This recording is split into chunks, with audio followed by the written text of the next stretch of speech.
Hello students, welcome to YouTube channel of JC academy. This is your paper one educator Rishabh. आप सभी का दिसंबर attempt का exam हो चुका है। आप सभी ने आंसर की का भी एनालिसिस कर लिया है और अभी जो इंतजार चल रहा है वो चल रहा है रिजल्ट का। वो एक इंपॉर्टेंट क्वेरी आ रही है कि सर अभी हमें रिजल्ट का वेट करना है या प्रिपरेशन स्टार्ट कर देनी है। तो इसका एक बहुत ही सिंपल सा आंसर है। अगर आप यूजीसी नेट टारगेट कर रहे हैं, केवल नेट का एग्जाम, तो आप उसको रिजल्ट का वेट कर सकते हैं। But if you are aiming for JRF, तो आपको आपकी जो प्रिपरेशन है, आपका जो गार्ड है, उसको डाउन नहीं करनी है। हाँ, ये भले ही हो सकता है कि आप अगर 7-8 घंटे पढ़ रहे होते एग्जाम टाइम पे, कभी आप 2-3 घंटे कर सकते हैं, but you should never lose the consistency. क्योंकि जेआरएफ का जो, जब तक आपको सर्टिफिकेट पे आपका नाम ना दिख जाए, तब तक आपको आपकी जो प्रिपरेशन है, you should continue with that preparation. But अभी जो आपने आंसर की मिलाई है, तो एक जो पोल कराया है उसमें एक जो 140 से 180 वाला जो स्टूडेंट्स है, उसका एक बहुत ही हाई नंबर, हाई वॉल्यूम देखा गया है कि 140 से 180 का जो लूप है उसमें बहुत लोग फंसे हुए हैं। तो इसी लूप को कैसे हमें कवर करना है, क्योंकि इस बार जो शिफ्ट हुई है उससे आपको एक चीज क्लियर हो गई होगी कि केवल सरफेस लेवल पे पढ़ाई करने से काम नहीं होगा। आपको कंसेप्चुअली बहुत ही स्ट्रांग होना पड़ेगा, क्योंकि कंसेप्ट और कंसेप्ट का एप्लीकेशन, उसके बेसिस पे आपके क्वेश्चन आ रहे हो, चाहे आपका पेपर वन हो चाहे पेपर टू हो। क्योंकि पेपर वन में अभी तक क्या था कि कुछ ज्यादा चेंजेस नहीं थे। बट हाँ, इस बार से थोड़ा सा पेपर वन में भी, जैसे आपका डीआई का पोर्शन हो गया, आरसी के पोर्शन हो गए, आपके रीजनिंग के कॉन्सेप्ट्स हो गए, एप्टीट्यूड हो गए, ये सब अब थोड़े से उन्होंने अप कर दिए हैं। क्योंकि नंबर ऑफ एस्पिरेंट्स बढ़ रहे हैं, आपका सिलेक्शन रेट तो आपको पता ही है कि 1 या 2% होता है। तो उसके बेसिस पे जो एप्लीकेशन और कॉन्सेप्ट बेस्ड क्वेश्चन हैं, वो भी बढ़ रहे हैं। तो आज की इस वीडियो में हम यही डिस्कस करेंगे कि पेपर वन और पेपर टू में आपकी जो ओवरऑल स्ट्रेटेजी है वो कैसी होनी चाहिए। क्योंकि अभी आपकी 24-25 तारीख है और आपका जो एग्जाम होता है वो आपका जून के एंड में होता है। तो अभी मोटा मोटा आपके पास 150 से 160 दिन है, 5 महीने के लगभग है। तो इसमें आपको कैसे आप अपना टाइम मैनेज करना है, किस तरीके का आपको टाइम टेबल रखना है, सिलेबस में क्या कवर करना है, क्या कवर नहीं करना है, मिड टेस्ट और जितनी भी आपकी चीजें हैं, पूरी आपको मैं 4 से 5 महीने की आपकी जो स्ट्रेटेजी है वो बताऊंगा। बट इस स्ट्रेटेजी को फॉलो जब आप करेंगे तभी आपको रिजल्ट्स दिखने शुरू होंगे। ओके, मैंने दोनों तरीके से बनाई है। मैंने जो हमारा जेसी एकेडमी का फाउंडेशन बैच है, अगर आप उसके साथ करते हैं प्रिपरेशन, तो उसके साथ में मैंने स्ट्रेटेजी बनाई है। और अगर आप सेल्फ स्टडी से जाना चाहते हैं, तो मैंने दोनों तरीके से आपकी स्ट्रेटेजी बनाई है। तो आप इस छोटे से वीडियो में हम उस चीज को डिस्कस करेंगे। ओके, टेलीग्राम का हमारा पेपर वन का चैनल है, अगर आपने अभी तक ज्वाइन नहीं किया है तो आपको ये डिस्क्रिप्शन में मिल जाएगा। ओके, तो सबसे पहले हम देखते हैं कि why paper one is necessary. Paper one क्यों जरूरी है। देखिए, जाहिर सी बात है कि आपका जो पेपर टू है वो है आपका 200 मार्क्स का, और आपका जो पेपर वन है वो है आपका 100 मार्क्स का। दोनों को मिला के आपके 300 नंबर होते हैं। और जो आपकी जेआरएफ की कट ऑफ जाती है वो 200 से प्लस ही होती है सब सब्जेक्ट्स में। कुछ कुछ सब्जेक्ट में 210 215 से भी ऊपर देखी गई है। तो एक चीज आपकी साफ है कि अगर आप यहाँ पे 120-30 मार्क्स आप ला रहे हैं, 120 से 30 मार्क्स अगर आपके पेपर टू में आ रहे हैं, तो आपको कम से कम, आपको 70 से 80 मार्क्स आपको पेपर वन में ला रहे हैं। अगर आपका पेपर टू बहुत अच्छा है तो पेपर वन पे आप बर्डन कम कर सकते हैं। लेकिन पेपर टू में इस बार जो क्वेश्चन आए हैं, जो टाइम टेकिंग, जो लेंथी क्वेश्चन आए हैं, तो आपका अगर 140 मार्क्स आ गया, इसका मतलब आप बहुत ही अच्छे पेपर टू में आपकी प्रिपरेशन है।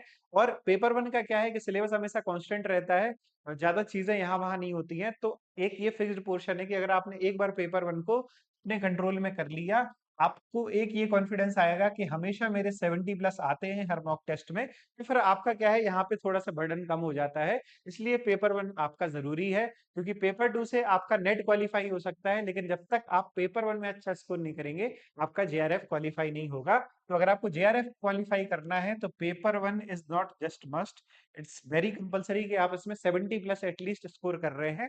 और अगर आप थोड़ा सा जो मैं बता रहा हूँ उन चीजों पे आप ध्यान देंगे, तो बड़े आराम से आप 80 प्लस को भी टारगेट कर सकते हैं। ओके, अब हम चलते हैं स्ट्रेटेजी वाले पार्ट पे। और इसमें हम कौन से देखेंगे, एक अगर आप फाउंडेशन बैच के साथ करते हैं उसमें, और दूसरा जब आप नॉन फाउंडेशन बैच के साथ, जब आप सेल्फ स्टडी करते हैं, तो उस केस में आपका क्या होगा। ओके, तो सबसे पहले तो आपको सिलेबस की हम बात करेंगे, बुक्स और वीडियो लेक्चर्स की बात करेंगे, chapter wise unit wise questions की बात करेंगे, मॉक टेस्ट की बात करेंगे, रिवीजन की बात करेंगे, टाइम टेबल की, और अप्रोच टू पेपर हमें किस तरीके से करना है। लेकिन इन सभी चीजों को डिस्कस करने से पहले मैं आपको एक सैंपल आपका क्वेश्चन जो अभी की आपकी शिफ्ट में आया है उसको मैं डिस्कस करना चाहता हूँ। ये आपका किसका क्वेश्चन है, आपका यूनिट नंबर 7, डेटा इंटरप्रिटेशन का आपका क्वेश्चन है। अब देखिए क्या क्वेश्चन आपसे पूछा है, following table shows percentage of marks obtained by 7 students in different subjects. Study the table data and answer the question 1 to 5 based on the data where is maximum marks in a subject. यानी आपको ये अलग अलग students और के अलग अलग subjects के मार्क्स दिए हैं और आपको परसेंटेज में मार्क्स दिए हैं। यानी यहाँ पे एक थोड़ा सा लेवल अभी तक क्या था कि आपको मैक्सिमम मार्क्स में से आपको क्या दिया होता था कि कितने मार्क्स ऑब्टेन्ड हुए, लेकिन इस बार क्या दिया हुआ है आपको परसेंटेज ऑफ मार्क्स। और क्वेश्चन क्या पूछा है, find the aggregate marks obtained by the student C and F respectively. ठीक है, और ये जो कि जो आंसर की है मैंने उसका आंसर खोला हुआ है, तो एनटी ने इसका क्या आंसर दिया है, ऑप्शन नंबर 3। लेकिन इसको अभी हम थोड़ा सा इसको हम इग्नोर कर देते हैं, अभी हम इसको क्वेश्चन को देखते हैं। तो आपको क्या दिया हुआ है, आपको परसेंटेज दिया हुआ है और आपको सी और एफ के आपको मार्क्स निकालने हैं। ठीक है, एक तो तरीका है कि आप क्या कर सकते हैं, सबसे पहले तो आप 80% ऑफ 150 क्योंकि मैक्सिमम मार्क्स हैं, तो पहले आप सी का निकालें इस तरीके से। फिर आप 60% ऑफ 130 आप निकालें। फिर ऐसे ऐसे करके आप 70% ऑफ 120, 70% ऑफ 100, 80% ऑफ 60, 70% ऑफ 40, इस तरीके से करके आप पूरी इक्वेशन बनाएं और आप टोटल मार्क्स निकालें और इस तरीके से आपका कुछ ना कुछ आंसर आएगा। अब आप ये देखिए कि इतना सब करने में आपका यही कम से कम 1 मिनट लग गया। ठीक है, फिर आपका एफ भी है, 1 मिनट वो हो गया, 1 मिनट क्वेश्चन लगने में हो गया। तो आपका एक क्वेश्चन में पर डीआई में 2 से 3 मिनट का आपका टाइम लग रहा है और 5 क्वेश्चन आते हैं तो आपका 10 से 15 मिनट यहाँ पे जा सकता है। और अगर और एक आपने कभी-कभी देखा होगा कि 2 रेशियो वाले भी आपके डीआई आते हैं, तो उसमें तो करीब जाएगा आपका 25 से 30 मिनट। तो अप्रोच वाली जो मैं चीज़ समझाना चाहता हूँ कि हमारा जो मेन गेम है वो है अब अप्रोच का, कि हमें किस तरीके से टाइम सेव करना है। अगर आपने टाइम सेव करने सीख लिया और पेपर 1 में आपने टाइम बचा लिया, तो उतने आपके जो एक्स्ट्रा मिनट हैं उसमें आप पेपर 2 में बहुत ही अच्छा कर सकते हैं। अच्छा, अब मैं बात करता हूँ कि फाउंडेशन बैच जो हमने बनाया है वो उस तरीके से डिज़ाइन किया गया है, क्योंकि सबसे पहले तो वो क्या है, इट्स अ रिकॉर्डेड बैच। जो हमारा बैच है वो कैसा है, रिकॉर्डेड बैच। तो उसमें क्या कर सकते हैं कि आपको देखना है कि आपकी कौन सी यूनिट वीक है, आप उनकी पहले प्रिपरेशन कर सकते हैं। आप उसको स्पीड बढ़ा के देख सकते हैं, क्योंकि देखा गया है अगर आप यूट्यूब से प्रिपरेशन कर रहे हैं तो क्या होता है कि आपको अगर कोई 1 घंटे की चीज सीखनी है तो आपको अपने 4 घंटे इन्वेस्ट करने पड़ते हैं। तो इसलिए पेपर 1 का हमने रिकॉर्डेड और क्यूरेट करके बनाया है कि केवल पेपर 1 में जो आपकी इंपॉर्टेंट चीजें हैं, जितनी आपके लिए जरूरी है एग्जाम के लिए, उतना ही रहे। प्लस आप सेल्फ पे इस पे लर्न कर पाएँ, क्योंकि मोस्टली आप में से वर्किंग लोग होते हैं, तो आप उस तरीके से उस चीज़ को कर पाएँ। ओके, तो जो हमारा मेन फ़ोकस रहा है कि किस तरीके से हमें पेपर 1 में कम से कम टाइम में करना है, उस चीज़ पे हमने फ़ोकस किया है। तो अगर जैसे ये पेपर में आएगा, ठीक है, तो आपको क्या करना है इसमें, अब ये चीज़ मैंने जितनी भी आपकी चाहे रीजनिंग हो, चाहे एप्टीट्यूड हो, चाहे आरसी हो, आपके चाहे रीजनिंग एप्टीट्यूड के आपके न्यूमेरिकल्स हो, का कुछ भी हो, हायर एजुकेशन, सब चीजों में जो फोकस दिया गया है वो रखा है कि how to solve the question in minimum time. ठीक है, अब आपको निकालना है सी का टाइम। आप यहाँ पर देखिए कि आपको सी निकालना है और हम यहाँ पर क्या यूज कर सकते हैं, एक कॉन्सेप्ट है आपका यूनिट डिजिट का। ठीक है, यूनिट डिजिट क्या कहता है कि जो भी आपका लास्ट का डिजिट है आप उस पर ऑपरेशन करिए। और क्योंकि आप ये देखिए यहाँ पर जो सारी यूनिट डिजिट है लास्ट की वो अलग अलग है, जैसे यहाँ पे 390, 449, 428, 420, क्या कर सकते हैं यहाँ पे यूनिट डिजिट का ऑपरेशन कर सकते हैं। तो क्योंकि मुझे पता है कि अगर मैं 80% ऑफ 150 निकालूंगा तो मेरी यूनिट डिजिट क्या आएगी, 0। ऐसे ही अगर मैं 60% ऑफ 130 निकालूंगा तो मेरी यूनिट डिजिट कितनी आएगी आपकी, 8। क्योंकि 13 6 78, यहाँ पे मैं करूंगा तो मेरी यूनिट डिजिट क्या आएगी आपकी, 4। यहाँ पर मैं करूंगा तो यूनिट डिजिट मेरी अगेन 0 आएगी। ठीक है, फिर यहाँ पे मैं करूंगा तो मेरी यूनिट डिजिट आएगी 8 और यहाँ पर मैं करूंगा तो मेरी फिर से यूनिट डिजिट आएगी 8। तो अब मैं क्या करूंगा, यूनिट डिजिट को ऐड कर लूंगा, 8 4 12, 12 8 20, 20 और 8 28, यानी लास्ट में जो सी का जो भी एवरेज स्कोर आएगा, एग्रीगेट स्कोर आएगा, उसके एंड में 8 होना चाहिए। और आप देखिए 8 केवल एक ही ऑप्शन में है, ऑप्शन नंबर 3 में। तो हम इस तरीके से मार्क करेंगे, आगे बढ़ेंगे। तो आप ये देखिए जो क्वेश्चन में हमें 2-3 मिनट लग रहा था उसको हम एक स्टेप में भी कर सकते हैं। और अगर आपने इसी तरीके से अगर आपने प्रैक्टिस करना शुरू कर दिया तो आप ओरली भी इस क्वेश्चन को कर सकते हैं। जैसे आप ये चीज अगर एफ में लगा के देखें तो एफ में आप देखिए कि 60%, 75%, अब जैसे ही आपको देखा 75%, 75% क्या होता है आपका 3/4।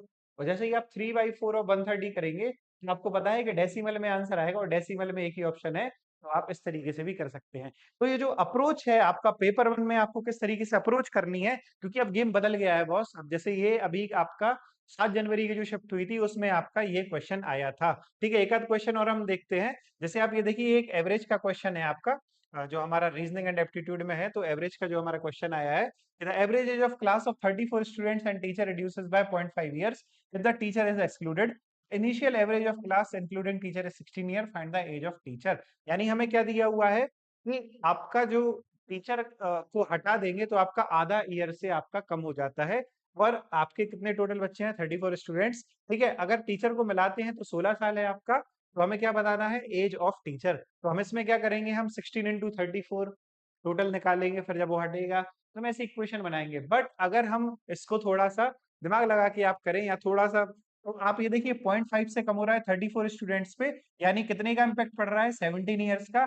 अगर हम इंक्लूड कर रहे हैं तो एवरेज 16 है, तो 17 प्लस 16 इज इक्वल टू 33। तो हम डायरेक्ट इसको 33 भी मार्क कर सकते हैं। और अब ये चीजें कैसी हुई, इसके पीछे जब जो भी हमारे फाउंडेशन बैच में जो भी क्लासेस पढ़ाई जाती हैं, उसके पहले सारे कॉन्सेप्ट्स आपको समझाए जाते हैं, सो दैट एग्जाम में आपको वो सारी चीजें आपको सॉल्व नहीं करना पड़े। जैसे अगर हम एक ये क्वेश्चन देखें, तो यहाँ पर क्या दिया हुआ है आपको? 40% of number x is added to the another number y। यानी 40% क्या होता है आपका? 2/5। इसको मैं थोड़ा सा थिन कर लेता हूँ। ठीक है, अगर आप x का 40% आप ऐड करते हैं किसी में, यानी 2/5 ऑफ x किसमें जोड़ा जा रहा है? y में। तो y क्या हो जाता है? 125%। और 125% क्या होता है आपका? 1.25 ऑफ y। क्योंकि आपका y था, y को आपने 125% बढ़ा दिया, तो कितना हो गया? 1.25y। y से y आपका यहाँ जाएगा, तो क्या आएगा आपका? 0.25y। ठीक है, फिर आप क्या कर लेंगे? x upon y is equal to 0.25 upon 2 multiplied by 5। यहाँ से आप करेंगे डबल जीरो। ठीक है, ये 4, तो आपका क्या आएगा? 5/8। तो x बाई वाई की वैल्यू क्या होगी आपकी? 5/8। तो जो मैं आपको चीज समझाना चाह रहा हूँ वो समझाना चाह रहा हूँ कि बस जो गेम है आपका पूरा, वो क्या है आपका? अप्रोच का। जैसे अगर हम आरसी की भी बात करें, तो आरसी में आपको क्या बताया जाता है कि आप पहले पूरा पैसेज पढ़िए, फिर क्वेश्चन पढ़िए, उसके बाद आप सॉल्व करिए। लेकिन मैं कहता हूं कि नहीं, से आप देखिए तो कि एनालिटिकल है कि स्ट्रेट फॉरवर्ड है। एनालिटिकल है तो आपको पढ़ना पड़ेगा, लेकिन अगर स्ट्रेट फॉरवर्ड होगा तो हम कैसे करेंगे? जैसे आपने देखा कि ये पैसेज किससे रिलेटेड है? यहाँ पे सोशलिज्म दिख रहा है, यहाँ पे कैपिटलिज्म दिख रहा है, यहाँ पे कैपिटलिज्म दिख रहा है। ठीक है, यहाँ पे आपकी रीजनिंग, कन्विंसिंग, यानी ये आपका कम्युनिज्म, कैपिटलिज्म, सोशलिज्म आपके सोशल साइंस से रिलेटेड है। और आपसे क्वेश्चन क्या पूछा है? Fundamental value in interpersonal human relationship in society is. ठीक है, तो आपका क्या हो गया? फंडामेंटल वैल्यू आपका कीवर्ड हो गया। ये आपको ढूंढना है। आप थोड़ा सा स्किम करेंगे तो आप देखेंगे कि the fundamental value in interpersonal human आपकी क्या है? यहाँ पर आपको दी हुई है, दैट इज पर्सनल फ्रीडम। और पर्सनल फ्रीडम आपका क्या है? तो यहाँ पे आपको पर्सनल फ्रीडम देखनी है। अब आप ऑप्शन देखिए कि क्या क्या है आपका। कलेक्टिव फ्रीडम, कलेक्टिव है लेकिन यहाँ पे पर्सनल है। ठीक है, इसके बाद respect for the dignity and individuality of each person. तो आपका ये respect and dignity for each person, तो आपका ऑप्शन 3 आंसर। बिना अपने पैसेज पढ़े आपका एक क्वेश्चन सही हो गया। बस यही हमारा एजेंडा है कि किस तरीके से हमें आपकी सारी चीजें, किस तरीके से हमें क्वेश्चन को अप्रोच करना है। तो हम आते हैं कि हमें किस तरीके की स्ट्रेटेजी बनानी है अपने पेपर 1 के लिए। ओके, तो आप इसको नोट डाउन भी कर सकते हैं। तो सबसे पहले हम बात करेंगे सिलेबस की, कि सबसे इंपॉर्टेंट चीज जो आपके लिए है, दैट इज सिलेबस। के सिलेबस में आपकी कौन कौन सी चीजें आपकी गिवन है। ओके, अब मैं सिलेबस के थ्रू आपको समझाऊंगा कि किस तरीके से क्या क्या चीजें आपकी आती हैं। ओके, तो जैसे अगर आप यहाँ पर सिलेबस देखें, तो ये हमारा पेपर 1 का सिलेबस दिया हुआ है, जहां पर आपकी क्या क्या चीजें वो एक्सपेक्ट कर रहे हैं आपसे, कि आपको comprehension, analysis, evaluation, understanding, structure of arguments, ये सारी चीजें दी हुई हैं। और फिर हमें क्या दिया हुआ है? हमें आपका यूनिट वाइज सिलेबस आपको दिया हुआ है। जैसे आपने जब अपनी पढ़ाई शुरू करनी है, तो आपको सबसे पहले क्या देखना है कि कौन सी यूनिट्स हैं जो आपको बिल्कुल भी नहीं आती हैं। जैसे आपकी अलग अलग यूनिट है, टीचिंग एप्टीट्यूड है, रीडिंग कॉम्प्रिहेंशन है, एप्टीट्यूड है, हायर एजुकेशन है। ये सारी आपको यूनिट्स देखनी है। फिर आपको देखनी है कौन सी बिल्कुल नहीं आती है, क्योंकि अभी आपका क्या चल रहा है? जैन, फेब आएगा फिर। ठीक है, फिर आपका आएगा मार्च। तो इसमें आपको क्या करनी है? इसमें आपको जो बिल्कुल यूनिट्स नहीं आती हैं, आपको जो आपकी कठिन यूनिट्स हैं उन पे आपको काम करना है, क्योंकि टाइम लगेगा, आपका बहुत टाइम लगेगा कठिन यूनिट्स करने में। पहली बार आप पढ़ रहे हैं, तो आपने क्या किया? आपने देखा कि टीचिंग एप्टीट्यूड है, आपने पूरा सिलेबस देखा। ठीक है, उसके बाद फिर आपने क्या खोला? आपने खोला हमारा फाउंडेशन कोर्स। ठीक है, फाउंडेशन आपने कोर्स जैसे ही खोला, ठीक है? तो फाउंडेशन कोर्स में आपने देखा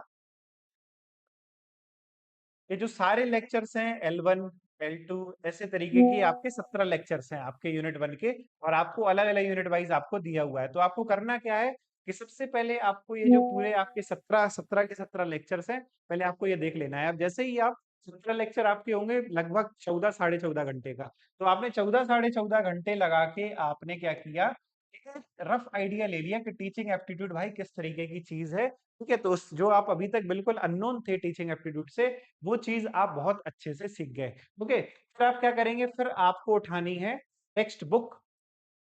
ठीक है? अब टेक्स्ट बुक में भी जब आप पढ़ेंगे तो आपको समझ में आएगी, और टेक्स्ट बुक के लिए 2 आपके स्टैंडर्ड सोर्स हैं आपके। एक आपकी है पेपर 1 की पियर्सन पब्लिकेशन की, और एक है आपकी मैकग्रा हिल की बुक। ये 2 में से आप कोई भी सोर्स ले लीजिए, दोनों बहुत ही स्टैंडर्ड सोर्स है। पियर्सन पब्लिकेशन की केवीएस मदान और मैकग्रा हिल की अर्पिता कावर। तो आप ये दोनों से आप एक बार गो थ्रू कर सकते हैं। तो उससे क्या होगा कि आपने लेक्चर पढ़ लिया, आपने उसकी एक बार थ्योरी पढ़ ली, फिर आपको क्या करना है, फिर आपको लगाने हैं उस यूनिट के प्रीवियस ईयर क्वेश्चन। आपने प्रीवियस ईयर क्वेश्चन लगाए, तो आपने ये 3 चीजें की, आपने लेक्चर देखा, आपने थ्योरी पढ़ी और आपने पीवाईक्यू पढ़ा। और जैसे ही आप पीवाईक्यू देखेंगे, आप देखेंगे कि आपके 70% ऑफ पीवाईक्यू क्वेश्चन आपके सही होने लगे हैं। और जैसे ही आपकी ये चीज होगी तो आपके ब्रेन में क्या होगा, ब्रेन में एक मैसेज जाएगा कि ये तो हो रहा है, बस मुझे करना क्या है, मुझे लेक्चर देखने हैं, मुझे थ्योरी पढ़नी है, मुझे पीवाईक्यू लगाने हैं और मेरा काम शुरू हो गया। इस तरीके से आपको क्या करना है, आपकी जो 10 की 10 यूनिट है, जैसे टीचिंग एप्टीट्यूड है, सर्च एप्टीट्यूड है, ओके, कॉम्प्रिहेंशन है, तो आपको क्या करना है, आप सीधे गए आपके फाउंडेशन कोर्स पे। फाउंडेशन कोर्स में आपने देखना है कि आपके कितने सारे इसमें लेक्चर्स गिवन है। जैसे आप ये जेसी एकेडमी की वेबसाइट पे जाएंगे तो आपको ये कोर्स मिल जाएंगे, कॉम्बो कोर्स, फाउंडेशन कोर्स। तो आपने फाउंडेशन कोर्स पे क्लिक किया, ओके, और आपने यहाँ पर क्या देखे, यहाँ पर आपने कंटेंट वाले सेक्शन में गए। कंटेंट वाले सेक्शन में जाके आपने अपनी यूनिट 1 खोली, टीचिंग एप्टीट्यूड। तो यहाँ पर आप देखिए function, school and magazines, phases of teachings, levels and models of teachings, ठीक है, laws of learning and effective teaching. और जब आप इस चीज को क्या करेंगे, जब आप सिलेबस से आप मैच करेंगे, तो आप कहीं ना कहीं पाएंगे कि जो चीजें थी उसको 18-19 लेक्चर में करके पूरा कंप्लीट कराने का ट्राई किया गया है, और साथ में आपके क्वेश्चन भी पढ़ाए गए हैं। तो इससे क्या होगा कि आप जो बिल्कुल आपको पता नहीं है उस चीज के बारे में कि भाई ये क्या चीज है, क्या मामला है, तो उससे आपको एक, जब आप लेक्चर पूरे देख लेंगे तो आपको थोड़ा सा आइडिया लग जाएगा कि अच्छा इस तरीके की इसमें चीजें पढ़ाई गई हैं। और जब आप बुक से पढ़ेंगे तो उससे आपकी चीजें और ज्यादा क्लियर हो जाएंगी। और इस तरीके से आपको करना है, सबसे पहले आपकी जो कठिन यूनिट्स हैं उसका आपको सिलेबस कंप्लीट करना है। सिलेबस कंप्लीट करने के बाद आपको क्या करना है, प्रीवियस ईयर क्वेश्चन पेपर, जैसे आपका यूनिट 7 देखिए, ये आपका डीआई हो गया, ये आपका आईसीटी हो गया, ठीक है, और आपका पीपल डेवलपमेंट एंड एनवायरनमेंट हो गया, और आपका हायर एजुकेशन सिस्टम। तो इस तरीके से आपको आपकी 10 की 10 यूनिट कंप्लीट करनी है। क्योंकि एक बार आपकी, अगर आपने इस तरीके से 10 यूनिट कंप्लीट कर ली, तो आप ये समझिए कि आपके हमेशा के लिए 60 से 70 मार्क्स तो फिक्स हो गए। अब उस 60 से 70 मार्क्स को हमें 80 मार्क्स पे कैसे ले जाना है, वो चीज हम समझते हैं। क्योंकि अभी तक हमने क्या कर दिया, अभी हमने सिलेबस देख लिया, और हमने बुक्स भी डिस्कस कर ली कि हमें बुक्स और वीडियो लेक्चर्स किस तरीके से देखनी है। ठीक है, तो बुक्स में हमने डिस्कस कर ली कि आपकी पियर्सन पब्लिकेशन और मैकग्रा हिल है, और वीडियो लेक्चर हमने कर लिए कि हमने जेसी एकेडमी का जो फाउंडेशन बैच है उससे हमने वीडियो लेक्चर्स देखे। ठीक है, चैप्टर वाइज हमने पहले पढ़ा, उसका यूनिट वाइज हमने उसके सारे पीवाईक्यू लगा लिए। जो सबसे क्रूशियल चीज आती है that is the mock test. Mock test, अब आप में से बहुत लोग मॉक टेस्ट को क्या समझते हैं, कि जब मैं पूरा सिलेबस कंप्लीट कर लूंगा उसके बाद मैं मॉक टेस्ट देना स्टार्ट करूंगा। क्योंकि अगर मैंने पूरी एक बार पढ़ा नहीं, पूरा मैंने सिलेबस कंप्लीट नहीं किया और मैंने मॉक टेस्ट दिया, तो मेरे कितने मार्क्स आएंगे, 15 मार्क्स आएंगे। और जब मैं पूरा सिलेबस कंप्लीट कर लूंगा तो मेरे कितने मार्क्स आएंगे, 65 मार्क्स आएंगे। तो जो भी लोग ऐसी आप मेंटेलिटी रखते हैं तो ये एकदम गलत मेंटेलिटी है। क्योंकि आप अगर सिलेबस बिना करे भी आप करेंगे तो भी आपके 30 नंबर आएंगे पहले मॉक टेस्ट में। एक ये टेंटेटिव बता रहे हैं, किसी के कम ज्यादा भी आ सकते हैं। और जब आप सिलेबस कंप्लीट भी कर लेंगे तो भी आपके 40 मार्क्स ही आएंगे। क्योंकि मॉक टेस्ट क्या है, mock test is a practice. Mock test एक प्रैक्टिस चीज है।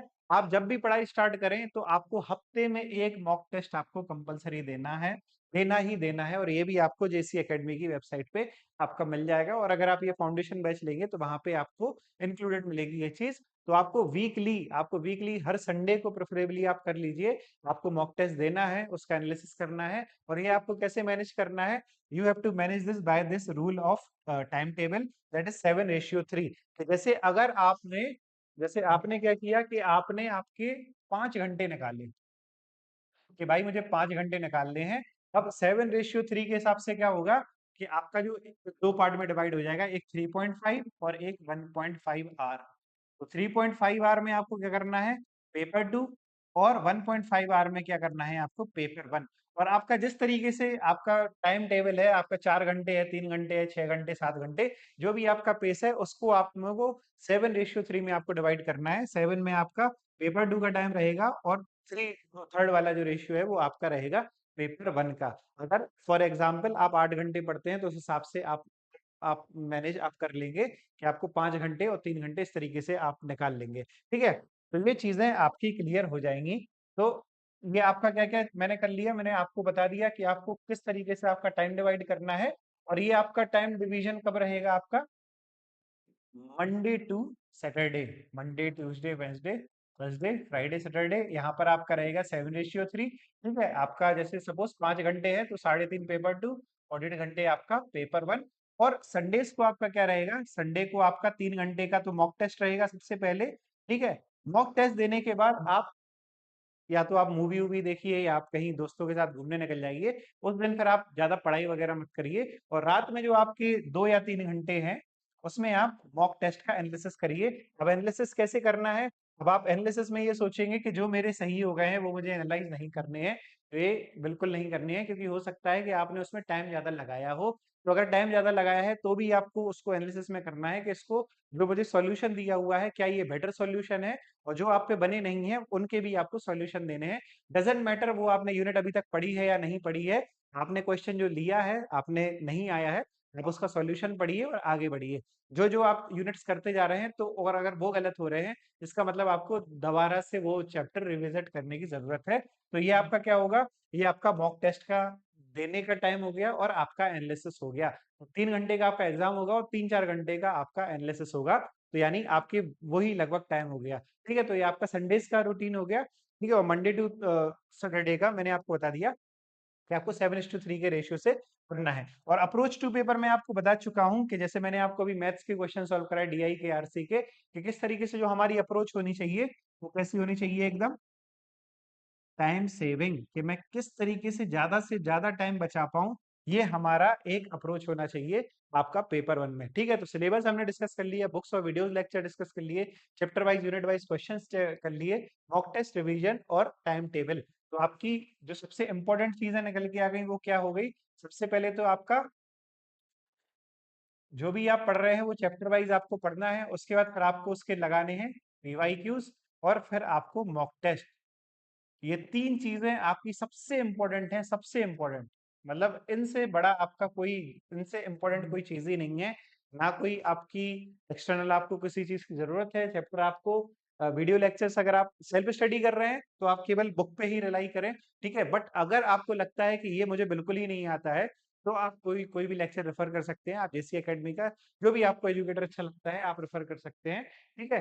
आपको चैप्टर का लेक्चर रेफर करना है, फिर आपको उसकी थ्योरी पढ़नी है, then you have to solve the PYQ, और मॉक टेस्ट आपका हर हफ्ते आपका चलता ही रहेगा। तो इस तरीके से आपको ये चीज़ें सारी करनी है। ओके, तो आई होप आपको ये सारी आपकी स्ट्रेटजी है वो आपको क्लियर हो गई है। और रिवीजन आपको किस तरीके से करना है कि जो भी आपका टाइम है, उसको आपको डेली 15 मिनट आपको रखना है रिवीजन के लिए, या आप तो रात में कभी भी डिनर के बाद कर सकते हैं, सोने के पहले कर सकते हैं। तो उस 15 मिनट में क्या है, आपका जो डेली का रिवीजन है वो हो जाएगा। और अगर आपको लगता है ज़्यादा पाइल अप हो रहा है, तो संडे को भी आप आधा या 1 घंटे आप अपने वीकली पूरे एनालिसिस के लिए रख सकते हैं। ओके, तो ये आपकी स्ट्रेटजी हो गई पूरी कि आपको किस तरीके से करना है। अगर आप फाउंडेशन बैच से कर रहे हैं, तो पहले आपको लेक्चर देखना है, फिर आपको थ्योरी पढ़नी है, then you have to do PYQs. और अगर आप सेल्फ स्टडी से कर रहे हैं, तो फिर आप 2 सोर्स रेफर कर सकते हैं, उससे आपको और ज़्यादा आपको बेटर हो जाएगा। तो इस तरीके से अगर आप करेंगे, तो आपको बहुत ज़्यादा हेल्प मिलेगी आपके पेपर 1 की चीज़ में, और आपको अपना खुद से एक टारगेट डिसाइड करना पड़ेगा कि जो आपका पेपर 1 और पेपर 2 है, उसमें आपका क्या स्कोर आप एक्सपेक्ट कर रहे हैं। जैसे पेपर 2 में आपके 200 मार्क्स हैं, तो 200 में से आप कितने का टारगेट कर रहे हैं? आप 120 का टारगेट कर रहे हैं कि 160 का टारगेट कर रहे हैं? पेपर 1 में आप कितना टारगेट कर रहे हैं? आप 60 नंबर का टारगेट कर रहे हैं या 80 नंबर का टारगेट कर रहे हैं? ये आपको पहले से पता होना चाहिए, क्योंकि जितना आप टारगेट रखेंगे, उसी हिसाब से आपकी पढ़ाई होगी। और पेपर 2 का तो ऐसा है कि आपकी बहुत सारी रेफरेंस बुक्स होती हैं, बट पेपर वन ऐसी चीज है, पेपर टू में अगर बाई चांस पेपर कठिन हो गया, जैसे इस टाइम का हो गया कि कठिन तो नहीं कहेंगे, लेकिन हाँ एप्लीकेशन टाइम टेकिंग लेंदी और ये सारी चीजें हो गई, तो जिनने पेपर वन बहुत अच्छा किया था, जिनके पेपर वन में 80 या 85 मार्क्स आए हैं, उनका जो पेपर टू में बर्डन रहा है वो उनका बड़े आसानी से कम हो गया है। तो इस तरीके से आप ये सारी चीजें देख सकते हैं। ये हमने अलग अलग टाइप का सारा सिलेबस कवर कर लिया है, क्योंकि आपकी जितनी भी यूनिट्स हैं लगभग सारी यूनिट्स ही इंपॉर्टेंट है। ठीक है, आपके 5 question each carrying 2 marks are to be set from the each module.